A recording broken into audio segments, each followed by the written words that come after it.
বঙ্কিশবাবু, আমার দাদাকে আপনি বাঁচান বঙ্কিশবাবু। ঘর সত্যবতীকে আমি আগে একবারই দেখেছিলাম।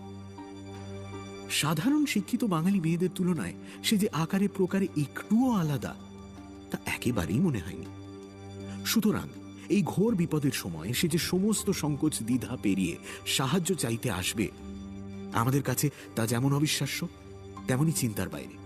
আর সেই জন্যই এই ছিপছিপে চেহারার বাঙালি মেয়েটি আমার চোরেই যেন অসামান্য হয়ে উঠল। আপনি কি রহস্য ভালোবাসেন? মানে ধরুন আপনার বাকি জীবনটা খুন, জোচ্চুরি, রাহাজানির কিনারায় কেটে গেল, মানে আপনার সঙ্গীর জন্যই আর কি, তাহলে কি আপনার আপত্তি থাকবে? আপনি ঠিক কি বলতে চাইছেন আমি বুঝতে পারছি না।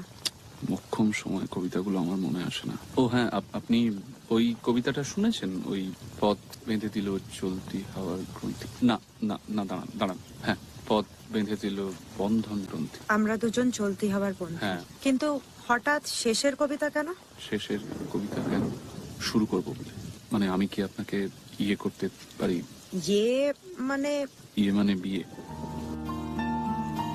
সত্যবতীকে সুন্দরী বলা বোধ হয় চলে না, সাধারণে বোধ হয় কালোই বলবে।